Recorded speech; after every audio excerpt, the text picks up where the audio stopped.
总统府请愿，希望能够达到安乐死。大家知道最近的傅达人的事件，哈，那这个部分的话，可是他父母案例也是一个很难过的案例，哈，各位也应该有听过，就是。The network, the purpose of that network is to connect all the government public health agencies from central government to the local community health centers together to better collect information regarding public health. For example, the newborn important role in Taiwan to facilitate the adoption of health information technology.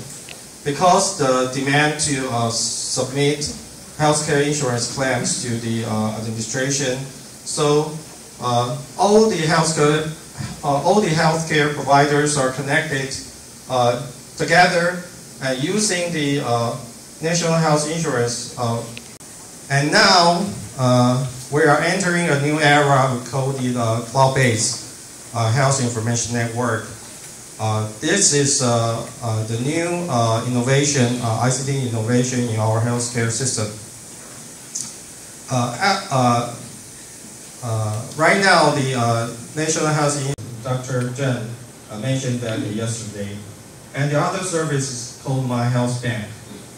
So, for the service, My Health Bank, the National Health Insurance Administration tried to give the data back to patients to have better patient engagement and let patients know their health better. So within the medical service, each healthcare providers in Taiwan, they can exchange healthcare information on the cloud. And has its own field. All right, so this is what we trying to contribute to the health policy. That if there's a new intervention, we want to understand, compared to the current practice, whether this is cost-effective. It's not more cost-effective, but compared to this, whether it is cost-effective. So this access, the vertical access, is the difference compared to the old practice. It is better, more effective. And here means it becomes worse, less effective. Therefore, you see, if the policy, the new policy compared to the old policy, it happened to be here, this quadrant, it means the new intervention compared to the old one is more expensive but better. Okay, so this area is what we want to decide. Then whether it's worthwhile for you to see. The new developed strategy compared to the current is become more expensive and worse. How do you want to do that? You just directly reject it. So if here it means the existing treatment dominates the new intervention, and here the new treatment dominates the old practice. Okay? So those two are what we are trying to provide evidence whether the policymaker want to. Oh, sorry, I just tried to. And actually, those policies are so-called dominate. It means save money and make your body weight less in the range. And those so-called community after-school program, you see, encourage kids to do exercise with a coach, with to increase physical function, but also can increase social connection. So we come up with the idea that playing games can help this facing the challenge to increase your physical function, but also increase the social connection. And why is game? What games means in terms of health promotion? I have the cognition, because when you are playing games, you are learning to analyze the patterns. And when you having games, you feel rewarding. When playing games, those players are in a community, sort of community, because they have to pay their attention to the rules, to dynamics, to others' behavior. And so it also attached with the emotional response to others. So for elder who play games, it's not only to do physical activity, it also try to do experiment, to try to see if we have elders to play games, whether we have gain some benefits for their health. So the questions will be is simple. It's playing game, some sensory game. It's like Xbox games. Can gain the benefits for elderly. So when we're looking back to the literature, also previous study gives some evidence that yes, health promotion can increase the balance, physical balance. Also, when a patient has a stroke, they need rehabilitation. Using Xbox game can help them to rehabilitate. Okay, so it gives us some confidence that if we really go to a community doing such like a 6 months intervention, probably there's a good result coming from this study.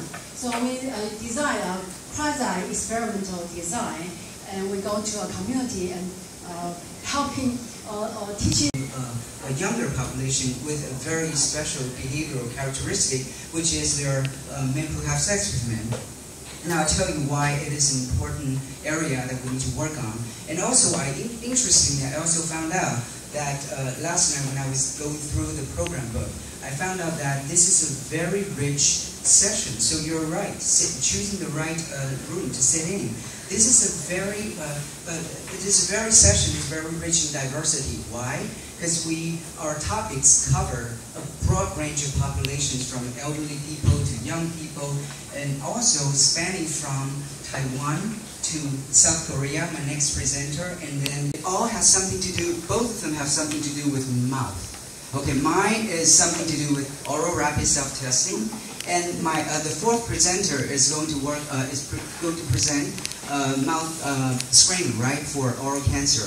So interestingly, I just found out that there's something in common.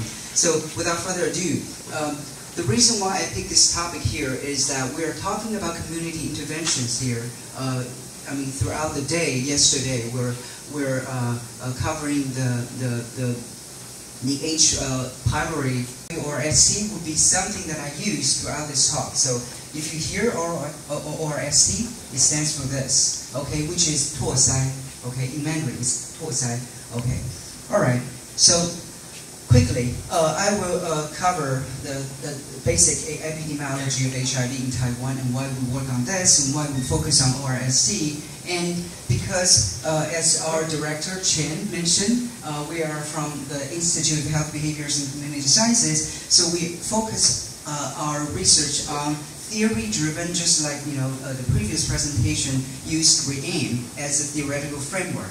And my study used theory of planned behavior. So those of you who have taken my course would know what theory of planned behavior is. I'm not going to go into detail about the theoretical aspects of it, but I'm going to just let you know that we can actually apply our research methods to our real studies. She said screening behavior is so important. Why? Because if a lot of things are preventable, then we're moving to the secondary prevention. If we can do early detection, then we can go into early treatment. Okay, so for that example, 90% of them were transmitted through unsafe sex. It's totally a behavioral infection because it's behavioral disease, basically. It could be prevented. I mean, if you don't engage in such a risky practice. And if you look at the population, 90% of them among this group were. And they migrate into South Korea at different time for different reasons. For example, the Han Chinese merchant migrant, they migrate to Korea. They began in 1992 because that's when they established diplomatic relations. And that also means they terminate the diplomatic relations with Taiwan. All right. So the drivers of this migration flow include globalization, regional social inequalities, and demographic transitions, as well as the rapid increase of demographic features such as low fertility and aging and imbalanced sex ratio at certain period of time, as well as the patriarchy culture. And the major sending countries involving several emerging economies in Asia, such as Vietnam, China, and the Philippines, and they share a common feature that because of the large rural-urban divides, it's very common for someone in the rural village to seek out migration to improve their livelihood through various channels. All right. So, measuring their social relationship with local people and with their co-ethnic. For example, if I am a migrant in the United States, so this considers to have different type of relationship with Americans and also with other Taiwanese. All right. So, table 1 shows that. So these are the full model of it controls for all covariates. So we can see that having more type of social relationship with South Korea leads to better health of all marriage migrant groups. But those have more social relationship with co-ethnic actually leads to worse health. So this implies that in the context of South Korea, having more social relationship with the native population may indicate social integration into the mainstream society, but having more social interactions with their co-ethnic controlling for all covariates, those who live longer in South Korea have worse health. And this has important implication in public health for programs to intervene in the early stage. All right, and then table 2 shows the effect of pre- and post-migration socioeconomic status on cell-brain health. We can see that a social gradient in terms of the marital family social standing of their health, which means that if they marry into a richer family, that are perceived, that helps with their post-migration health. Yeah, all this you can get very good coverage even though you have no roads and no street lights. And this is basically the distribution of the mobile coverage in Malaysia. Green means good, red means not so good. You can see that it's all over Malaysia. We have very good coverage. And Limbang was actually somewhere here. And there are actually not a red spot. There is mainly also green with certain pockets of redness. So we asked the question, what is the coverage? So the mobile penetration is 143%. Unique users is about 70%. This means that many people in Malaysia carry more than one phone. And I think if I show you if you look at the digital data, many countries in Southeast Asia, many people carry more than one phone, surprisingly. And there's huge internet coverage. Basically, about 80% of our population actually next 2 years. So basically, it's feasible to do mHealth and telehealth in Malaysia. What about, how does that compare to other countries? So this is Malaysia here, this is the population, this is the percentage of urbanization, and this is basically the percentage of coverage for internet, and these are the unique users. And that's comparing to a very developed country in Australia. Obviously, that's a little bit higher, but not that much. Use is very, very high, although this does not change to translate to smartphone use. And in terms of the speed, basically Malaysia is a lot slower than Australia and Taiwan. But basically we can use ways of store and forward that doesn't need very high speed. So once we had this, we were a bit confident that mHealth can be used. We decided to ask the question, if you take a mobile phone picture and ask the specialist to read it versus you put the patient, exact same patient, in front of the specialist, do they say the same thing? Fortunately for us, the sensitivity and specificity is very high with very low false positive. So this gave us confidence that we can move ahead with mHealth. And what did we do next? We produce or develop a mobile phone app called Mimo. Is that you want people to open up your mouth, open up and talk about oral cancer. So this is the project. The patients will come, the dentist can take pictures, and this goes to the cloud, and the specialist will get pinged and say you have a message, and the specialist will be able to look at the pictures, answer the questions, ask more questions, like a chat group, WeChat or WhatsApp, very similar, but this is within the folder of the patient. So this is our field testing. We wanted to check whether there's any challenges associated with photographing the mouth.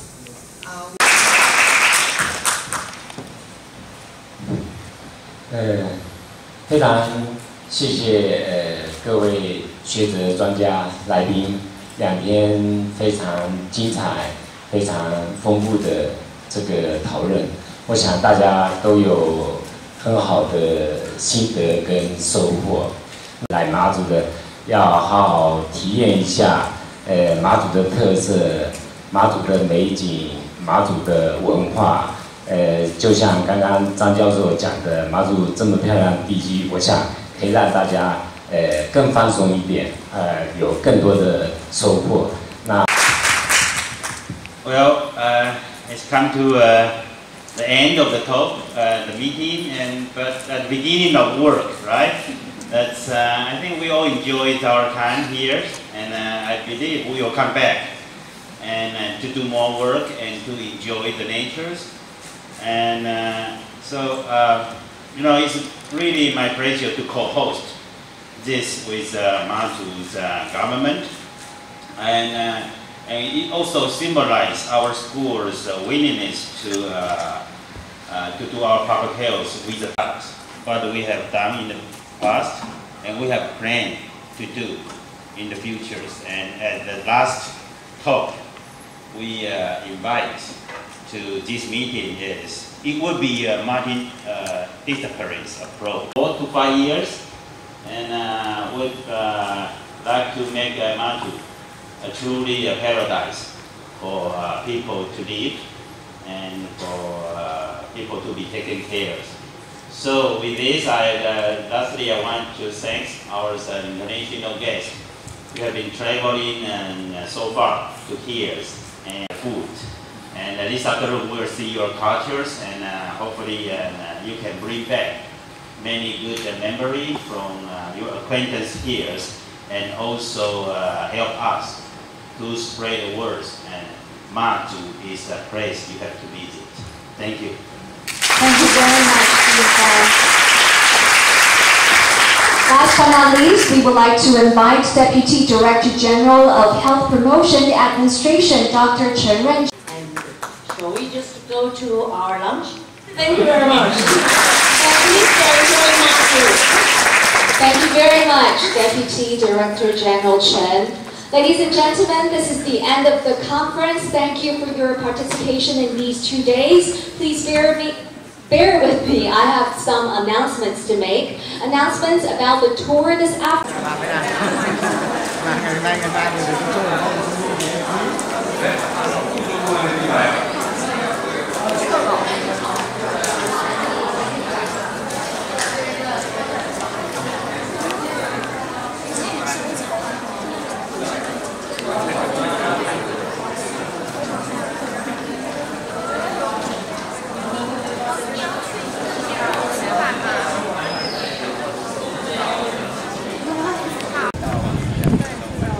各式各样的，他们叫血统，就是什么？